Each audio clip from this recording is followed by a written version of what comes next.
So they've got landmines on both sides of the trail, so stay on it tighter than even normal. Just say, what happened this morning about the mad dog?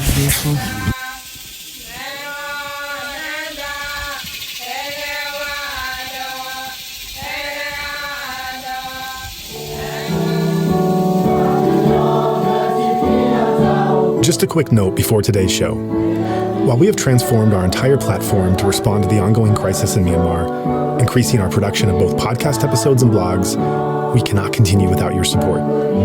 Please consider making a donation or contributing as a volunteer to support our active engagement at this critical time.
Yes, my name is Monkey, and I'm a Karenni, and I grew up in Karenni State. I went to school until high school level, but I never finished. And because in 1988 there was a democracy uprising all over Burma, and I never take part of the protester. But after the military took over the power, many people run away to the jungle, that means to the resistance area, and stay, do not want to go anywhere because I still want to live with my family and also go to school. But one of my friends came to me and he said, "Are you a man? If you are a man, why do you just sit and look? Why do you not go to the resistant area?" So that hurt me like teenager. So I just from my home. And then I joined Karenni Army for like just over a year, not even 2 years. But I was very disappointed. As a soldier, as a teenager, I want to fight many times, but I never had a chance to fight, so I'm very disappointed and just quit and try in school as a teacher. And I feel happy because I spent my time with kids, but I think not enough. And I tried, one of my cousin is medic, and I like help people or wounded people. Sometimes, most of the time I teach in school, and sometimes I help him as a medic. I'm very happy. But like 1992, sometime the Burma Army come and take over the area we were in. So we moved to another place, and then like in the new area, we don't have anything to do. So I feel like I'm useless I feel very bad, and I pray to God, like, please give me a chance to do something, because I'm getting older and older, but I cannot even stand on my own foot for my life. So I have to do something. Please open a chance for me and give me knowledge and wisdom. I keep praying, and I have a chance.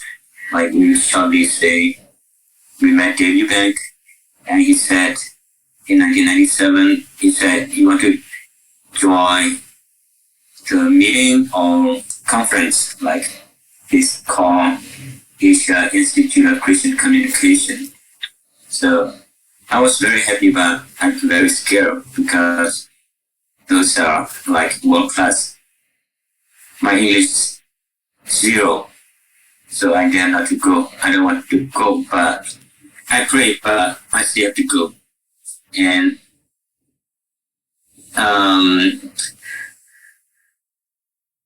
also I feel like I learned nothing, but I learned something that about communication, and it helped me for one step, because after that training or conference, David Eubank called me, who want to serve their people.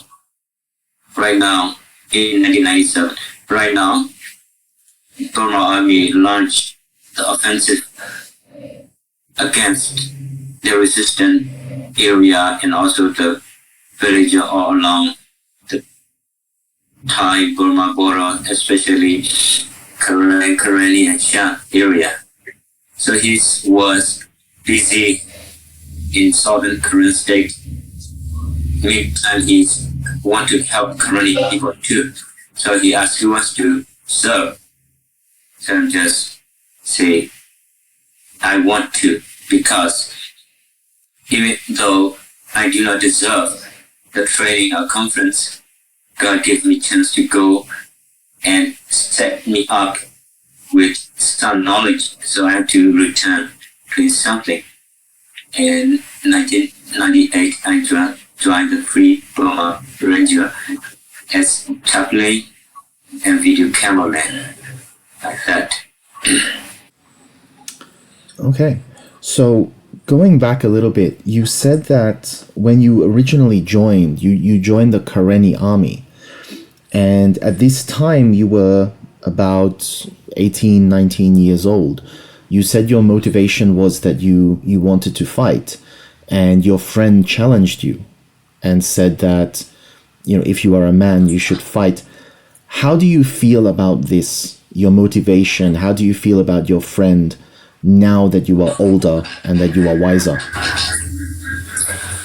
Yeah, my friend challenged me like before we came to resistant area. But like he said, teenager life and now we are getting it kind of different, because first we don't know anything, we don't care about even ourselves. We die. But later on, we feel like we all are human. We have to treat each other equally, because even one person is wrong, we have to look inside of them, because as we are human beings, we are not perfect. Everyone are weak. So we have to choose. We want to do the right thing or we want to follow the evil. Because my experience, sometimes I want to do, most of the time I want to do the good thing, the right thing. But sometimes I fail. Even sometimes I want to try the bad thing, sometimes.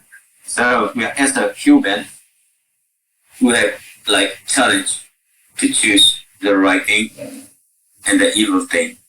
So I feel the same. They are also human. So you don't want to fight each other.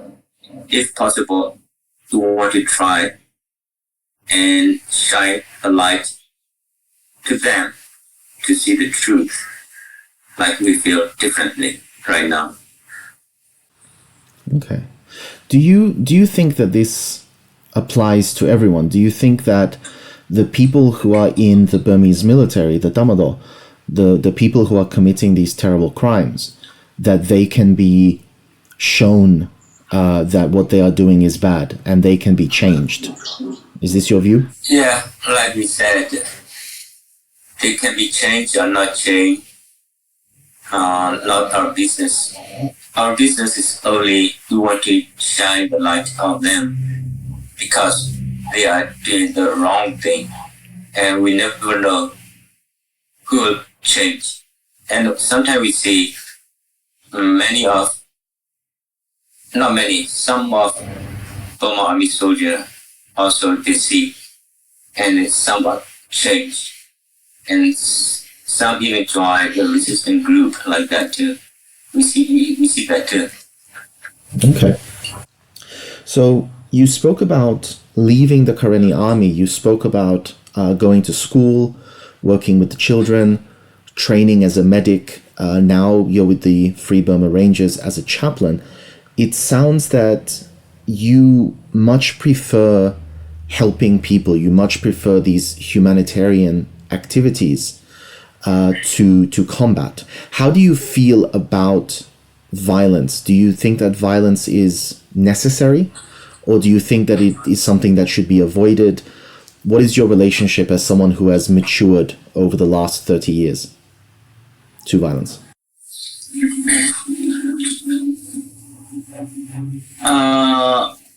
I'm not sure with my answer, but I can tell you why I am happy to serve with the Free Burma Ranger. Okay. In 1997, 98,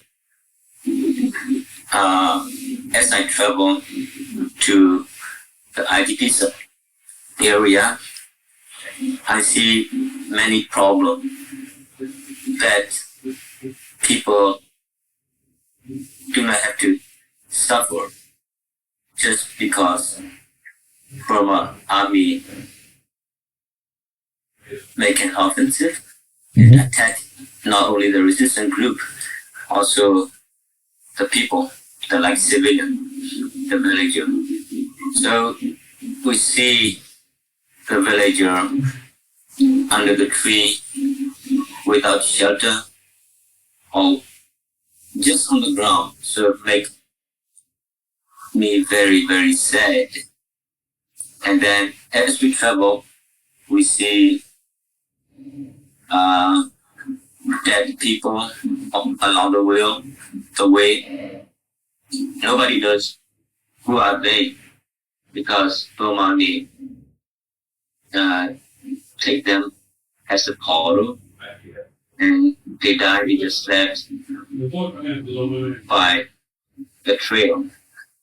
So make us very, very sad. And also the villager, as they run away from Burma Army, they don't have enough food and also medicine. As the people run away for their life, they do not have enough food and they do not have medicine for their sickness.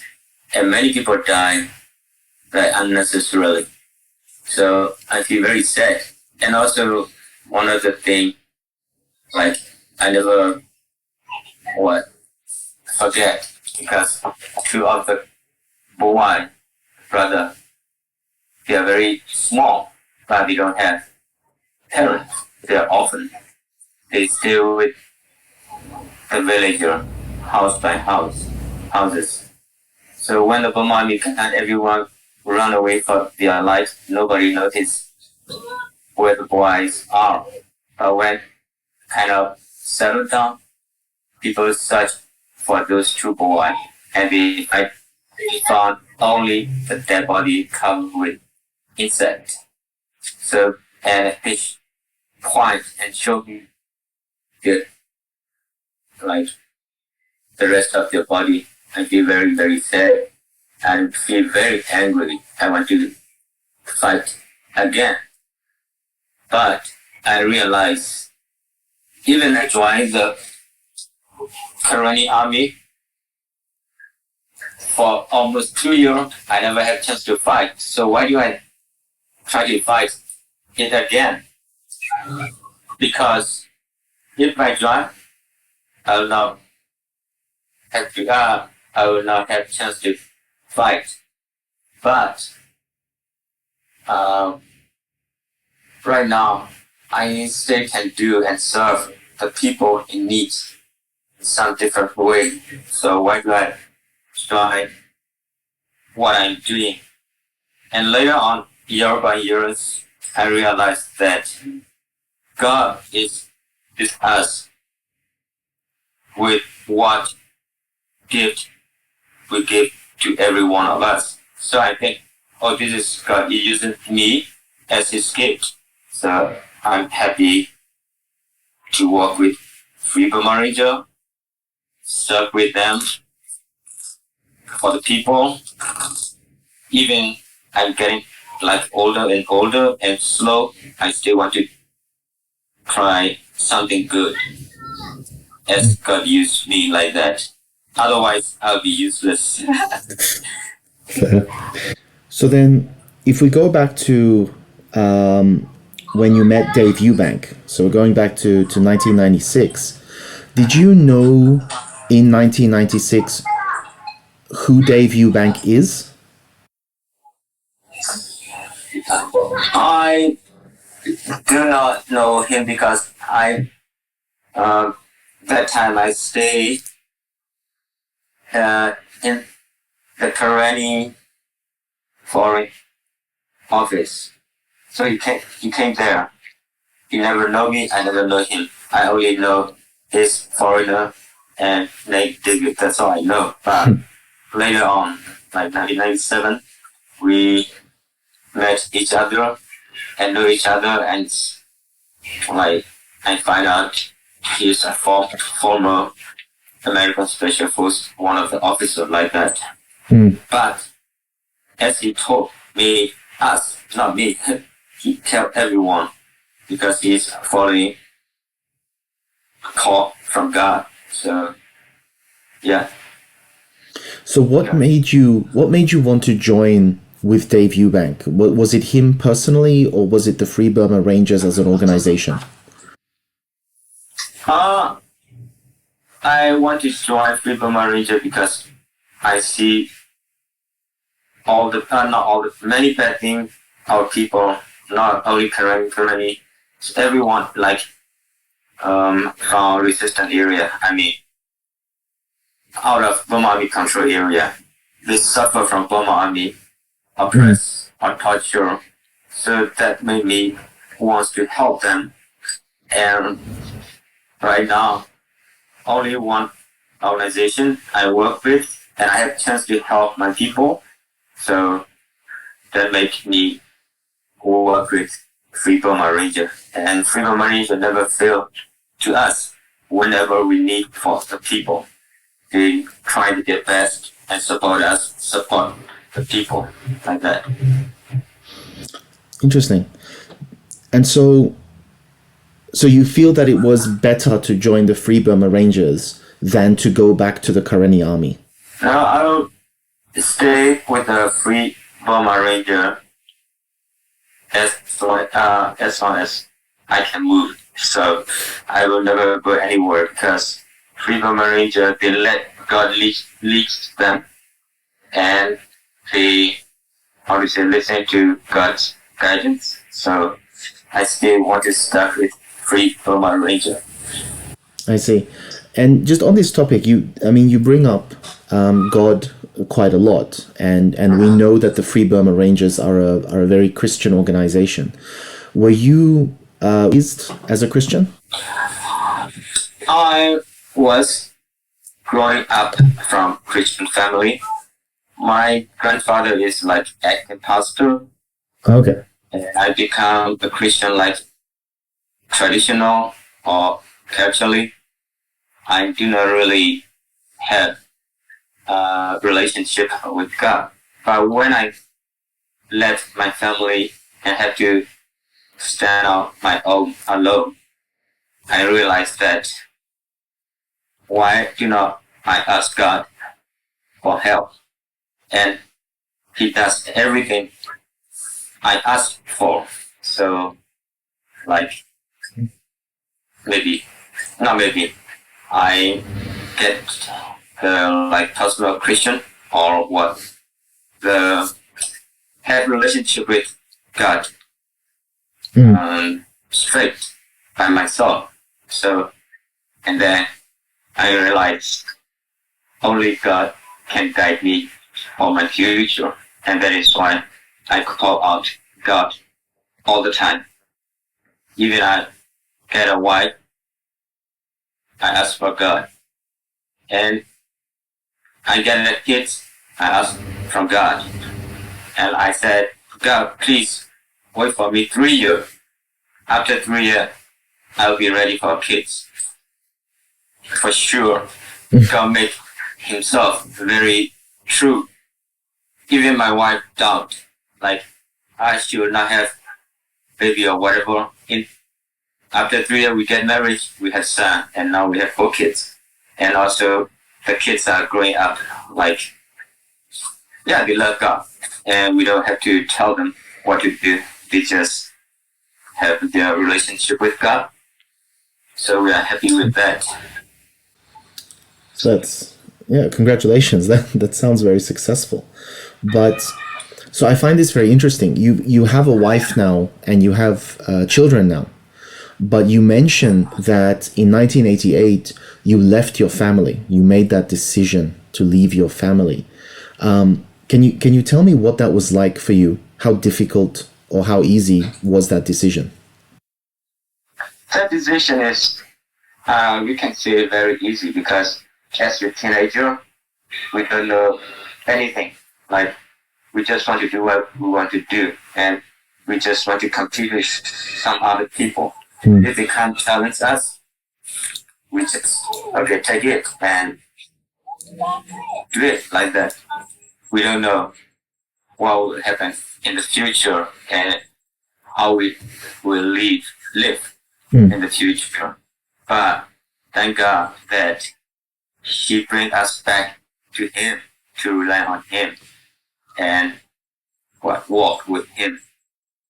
And also David Eubank help us a lot because we are very bad people. Even we say we call out God's name all the time. We try to do secretly bad thing or whatever. Just point us all the time. Hey, that's all. He's a good leader to us. That's and good. He gave us freedom. He always say, you are free. Whatever you want to do, do it. But don't forget, you have God like that. So He's a good leader. Never take control of us. Yeah. And He loves everyone. No ethnic city or no religious. Whoever He loves, everyone. Like that. Excellent. So I just want to ask, did you reconnect with your family since then? Your parents? Yeah, when the ceasefire era, like from like I just went back like 3 years, 4, 5 years ago. I go back to my parents and see them. Even I had a chance to take my family. Yep. Wow. So Yeah, my father is now, I think, 98 years old. Yeah, like that. so that's a long time. That's about 26, 27 years you did not see your parents? Yeah, like that, yes. Wow. More than 20 years. Yeah, never see them. Was that difficult for your family? Did they recognize you when you returned? Yeah. But my dad at first he did not recognize me Wow. because he's already old. Yeah. My mom had to tell him, "Your son." Oh, okay. He go back to his room and cry and come back later again. Wow. That's incredible. So, so I want, so I want to ask you, like, it sounds like Dave Eubank is a very good leader and he gives you a lot of freedom, but what is your life like in the Free Burma Rangers? I mean, you're probably moving from camp to camp. So what is life like? Like, is it a difficult life, moving all the time, finding food, finding shelter? Yeah, right now we kind of have more freedom from what we are doing, but now it's busy again. In the beginning, we travel like 8 months every year. Wow. Maybe the most we have 4 months a year with our family, our wife and kids. After the ceasefire, we have kind of more chance to stay with our family, but we have to travel to another country. So it's still busy, but not like before. But now, after the coup, some of our friends don't even have chance to go back to their home, like over a year, like that. Mm. Yeah. But for me, kind of, I take my responsible for transportation, so I have kind of chance to stay with family. But tomorrow, I think I will leave. Yeah. For a month or two, I don't know. Wow. It depends. So you're talking about the coup. Obviously, that's been a very big issue. We're seeing a lot of fighting in Chin. We're seeing fighting in Kachin. We're seeing fighting in Munjwa. We're seeing fighting in Karen. What have the Free Burma Rangers been doing during the coup since February? Since February, yeah, many of the people, come out from the city and they ask for the training. So we are not train them like ranger training or whatever. We train them like public service. Like if they want to go back, and they can get the news and make the news out everywhere. So we equip them some of the communication system too. But yeah, some they doing very good, and even some we train them and they go back and they help the people like even like Free Burma Ranger. So we are very, very happy with that because they just help the people run away from Burma Army and they collect the information and send out and they let us know what they need, the people need, and we support them as we can, and they do their best and very, very happy with that too. Okay, so mostly since the coup, your activities have been humanitarian support and training. They haven't been so much combat. Yeah, in Free Burma Ranger, we do not have to fight. Okay. It is only needed, like while you are, escorting the villager, if the enemy trying to kill the people, yeah, you have no choice. You have to protect your people. And if you have to fight, but we never want them to go to Burma Army camp and attack or whatever. Okay, so the Free Burma Rangers do not launch attacks, they only fight in defense. Yeah, only needed. Like while if we can avoid, it's good to avoid because fighting is never good. Yes. And hurt the people. But if you have no choice, yeah, you have to protect your people like that. Okay, I understand. And so you mentioned that you were a cameraman with the Free Burma Rangers, and you mentioned that many of the people since the coup who have come for training are working in spreading news and spreading information. How important do you think this is? Getting footage, getting pictures from actual operations and from these places. How valuable do you think this is? Yeah, for me, it is very important. The people who are suffering, like they are treated in wrong, by wrong reason. So they might be want everyone to know the situation. So one can be encouraged to the people, the victim. I mean, yeah, is that true? Is that right or not? I don't know. To the victim, encouragement to the victim, because they will feel they are not alone. Yeah. Because they suffer, and many people will know that. So we want that, and also we want many people know, and we want the world to know what is happening in Burma, and also we want to shine the light who are doing the evil thing. And if they see, and they can choose, they want to do that again or they want to quit like that. But like we said, we cannot change the people. Only God can change them. But our responsibility, we show them what they are doing is wrong or right, and we pray for them.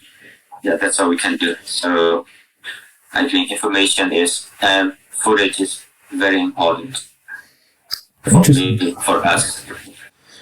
Yeah, excellent. And the one thing that really stands out about the Free Burma Rangers for me is the fact that you operate overseas. Most of the ethnic armed organizations only operate in their state, in their area.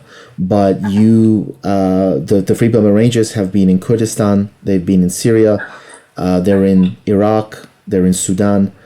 So what is the motivation here for a Myanmar group to travel to all these places?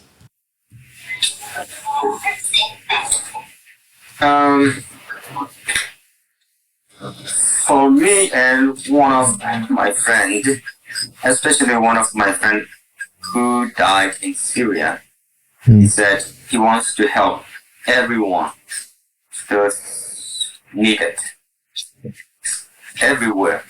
So he gave me idea, and when we went to Sudan first, we have kind of like quiet situation in Burma. So okay, now a little bit quiet in Burma, so we go another place like that. And also like Kurdistan, Iraq, and Syria, the same thing. Because of the ceasefire, kind of freedom in Burma. So okay, now we have chance to go help other people in other countries like that, and we just go. Because the main thing is we want to help because they ask also. So you mentioned Sudan, and I'm wondering, what exactly would you do in a place like Sudan? We know that under Bashir, there was a lot of suffering. Many civilians were being killed, and they were being tortured, and they're treated very badly, even today, actually. So what sort of operations were you doing there? How were you helping? Yeah, in our mission as a Free Burma Ranger, we have three main duty to do. Like one, love the people anyway, and help the people, and then get the news out. So those are our main mission. But in Burma, we train. We train every year ethnic people in Burma, and we see the fruit because mostly we talk about love. So they've been changed, many people. So instead of hatred, they change their heart to love. So we are very motivated to train them, not just because we want them to do something for their people. We want them to change their heart. But I believe God is in it. So many people change every year, like to love someone else. So in another country also we go. First, we want to train them, we want to help them, and also want to show the love of Jesus. And even they don't believe in Jesus, they feel love anyway. So at least we can bring love for them. So that's our motivation to go to another country. Because this is a very interesting concept, because in Sudan, the south of Sudan is very Christian, but much of the north is Muslim. Same with Kurdistan, same with Syria, same with Iraq. Many of these people are Muslims. They are not Christian. So I'm wondering, how did that work? Were they sort of afraid that you were trying to change their religion? Did they trust you? Did they believe you? What was the interaction? We don't know. At first, they might be worried a little bit of other religions. But when we go and we obviously deal with them, they understand we are not coming to convert their religion. We just want to show the love of Jesus. So, and also like we said, changing people is not our business. Only God can do that. But our responsible show love to them from God like that. And were you training these people as well in Kurdistan and Sudan? Yeah, we train them like how to use video camera, how to use camera, how to do the first aid, and how to use GPS, how to report the situation, like that. Okay. So again, mainly humanitarian and media training is what you're offering. Yeah. Not combat training. No. But we do teach them a short, like hand to hand, like what? Defense yourself or what? Self-defense, yeah. Self-defense. And also like how to travel in the jungle, and then how to retreat from combat, like that. Not just run like a chicken. Yeah. Just like, okay, go step by step like that. Yeah, we do teach them those things too. But mainly survival type skills, not Yes. offensive skills. Interesting. No. Interesting. Good to know. Yeah, that's not our responsibility, I think. If they want to, fight, they can go to army or whatever. Yeah. Fair enough. And so I know you've mentioned to me before that you spent a lot of time with these people listening to their stories, like listening to the things that have happened to them. Why do you think it's important to spend this time listening? Yeah, before, early year of trip, like the first of our trip, people they know they suffer only, but they do not know people, those who care about them, So they just suffer. And like they are being busy with their own business, like for surviving, they are living, so they don't really care about each other too. But they do care about each other, but they do not have special time to listen story from each other and tell other people, like share with other people. So when we go, they also do not really want to talk because they say, oh, this is, we suffer and we face all our life. So nothing special. When we let them talk about their story, they tell us and we tell them like, okay, we know and we understand your situation, but don't worry, you are not alone. People all around the world care about you and stand with you for your freedom. So we share your story with other people, even all around the world. And later, like, they trust us and they want to tell their story.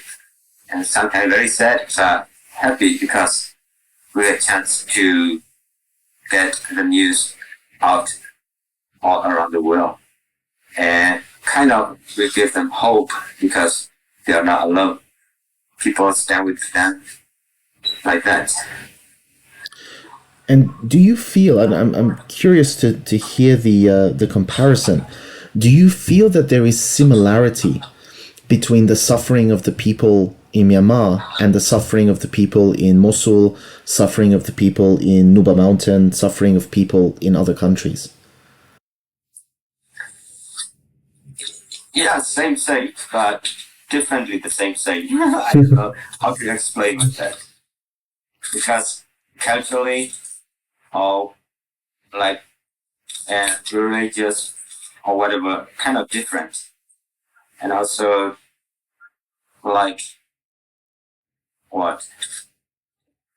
In people in Burma, mostly we deal with the remote area, mountain.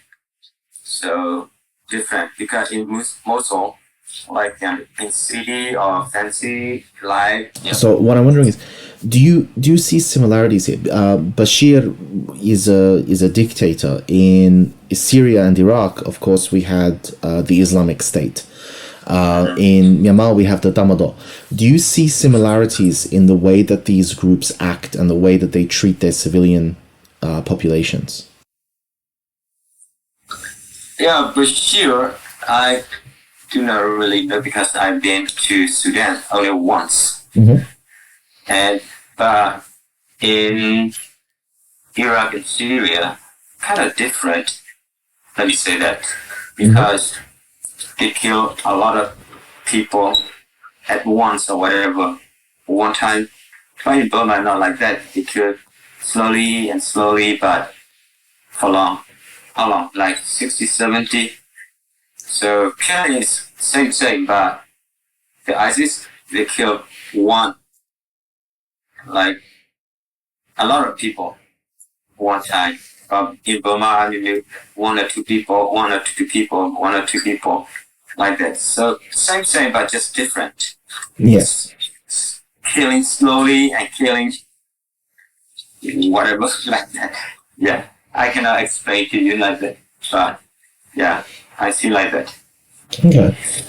Interesting. And so I want to turn a little bit to the current situation and to the future. Obviously, we want to see democracy come to Myanmar. We want, freedom for the people. What do you think for the future? How do you think the conflict is going? What do you think we will succeed? Do you think that we will be able to remove the military from power?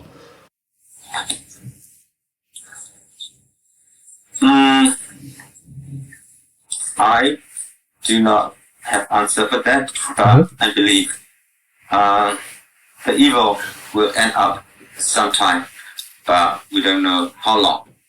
And also, it is depend on ourselves also, because in the past, we stand against for the military was, let's say, some of the Burman, mostly like ethnic group, armed group, but kind of not united or unity among themselves, and it takes so long. But right now we have good opportunity to have united with all the different groups, because our old enemy, like let's say enemy, is Burma Army, because we do not hate Burma or Burma Army. We just don't like how they treat the people and how they treat the country. So we do not want that. We want them to fall. We have to have unity. We have to unite in each other. Right now we have good chance. I mean, people from the central, before, they never know whatever we send out the news. Some even they thought like we make up and we just, how to say, accuse the government or Burma Army like that. But now they can suffer, and they came to the area that Burma Army oppress, and they see everything on their own eyes, and they feel on their own heart, in their own heart, and they have the same like feeling that Burma Army treat everyone in wrong way. So they stand, they mean people from central Burma. They want to stand with the ethnic group and fight against the Burma Army. If they do like that, I think we'll succeed. But if we are divided, it will take longer and longer. Will not end up. Never end up. Yeah. Yeah. Okay. So we've seen that many of the ethnic Burma do not believe or did not believe the ethnic groups when they complained of the crimes of the military. And now we are seeing a big change. We are seeing many Burma apologize to the ethnic groups and say that we were wrong and we should have believed you. So do you think that we may finally see true unity in the country between all ethnic groups? Yeah, we hope for that, but this is the first step. So, because in ethnic government also they have many different organizations and groups, so they might have their own problem too. So, but anyway, I like those who come to the ethnic area and those who from the ethnic area, they work together and shine the light to everyone know how Burma Army treats the people will be very, very helpful, because at first, only ethnic group are shining the light on the situation. Now, ethnic Burman also can shine the light on the situation, and their own people can see the truth, and then we go step by step like that. And so this is really highlighting the importance then of work that you do and that other people do as cameramen, recording this information, recording evidence of these crimes so that other people can see it. Do you think that the Free Burma Rangers work has played a role in this change in attitude with the Burmans? Yep, I believe in that.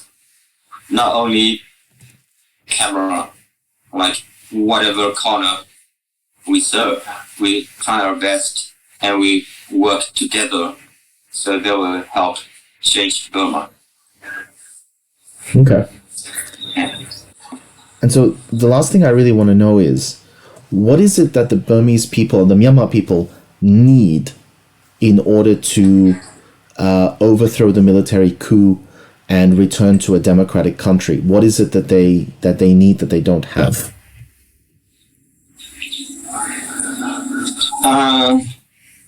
That would be what?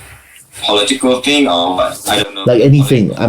My problem is they have not defeated the military yet. We are seeing unity. We are seeing these PDFs. We are seeing the ethnic armed organizations. Everyone is contributing. What is it that is missing? Why have they not yet won? How can we help them to win? What do they need? Yeah, for me, like as my experience, first as I was a teenager, I just want to fight. Mm-hmm. I don't know love. But later on, we fight sometimes, but because of love. Because we do not want any innocent people to be treated in wrong way. So we fight, but with love. That means we can take control of our attitude. Otherwise, we just waste our life. Yes. Okay. So you're saying it's not that they need more money, it's not that they need political support, it's not that they need guns, it's an attitude that has to change.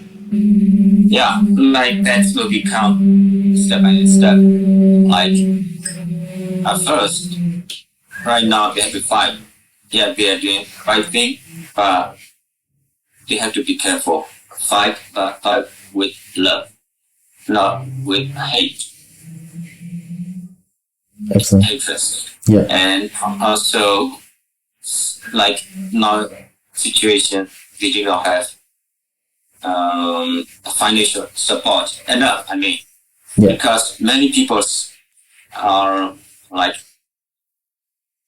sick and also starved. They do not have enough food, so they need financial support from everywhere. Like not only in Burma. In Burma, they already try their best. Even like individually, they try their best already, but we still need international community to find a way to support the people, those who are in need. Right now, thousands of people run away for their life, and also COVID situation, and also the weather change situation, and they get sick, but they do not have the right medicine. Some places might not have any of medicine, so they need financial support. And also, we hear and we see on the social media, many other people just pick up their traditional weapon and against the Burma army. So, and also I don't think they are well trained just because they want to protect the people and they don't want the Burma army to take over the country. So they fight for that. But if compared with what Burma army has, they cannot, but they try their best. If someone can support them, training, like discipline, and then weapon, that would be very, very good. And we need international support too, like pressure, like political pressure or whatever. Right now, Burma is like falling. So we need our country to get better. The main thing, the people can stay in their home safely, because many of our relatives also have to run away from their life. We just cannot do alone. So we want the international community to support our issue here in Burma too. Excellent. So definitely we want to help the international community to understand the situation as it's going on. We definitely want the international community to engage more with the Burmese issue. And hopefully by doing these interviews and hopefully by sharing these stories, we can reach out to the international community and we can convince them that they have to help in this situation, that they have to engage with this crisis, because it is a humanitarian crisis that needs international attention, I think. Yes. Yes. Yes. I just cannot say in foreign language. For sure, we need international community to support our situation here, because many people give their lives without anything, just love their people, don't want to make a military coup, so they stand and fight for them. So we don't want to see that. If possible, we want to see they fight, like, how to say, systematically, or I don't know. But to do that, they need many support from the international community.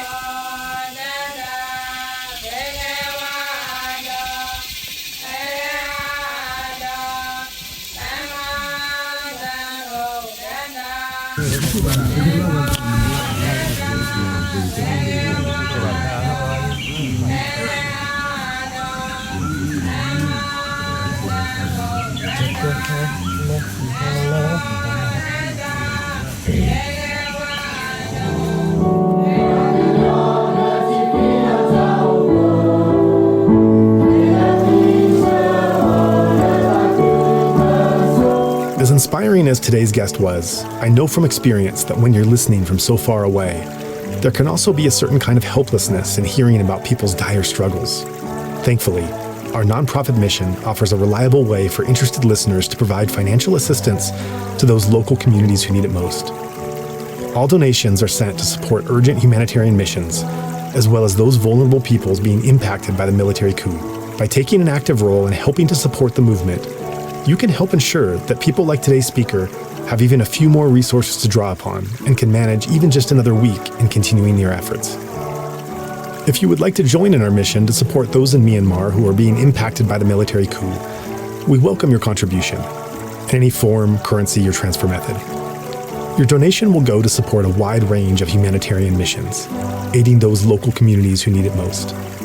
Donations are directed to such causes as the Civil Disobedience Movement, CDM, families of deceased victims, internally displaced person, IDP camps, food for impoverished communities, military defection campaigns, undercover journalists, monasteries and nunneries, education initiatives, the purchasing of protective equipment and medical supplies, COVID relief, and much more. We also make sure that our donation fund supports a diverse range of religious and ethnic groups across the country. We invite you to visit our website to learn more about past projects as well as upcoming needs. You can give a general donation or earmark your contribution for a specific activity or project you would like to support, perhaps even something you heard about in this very episode. All of this humanitarian aid work is carried out by our nonprofit mission, Better Burma. Any donation you give on our Insight Myanmar website is directed towards this fund. Alternatively, you can also visit the Better Burma website, betterburma.org.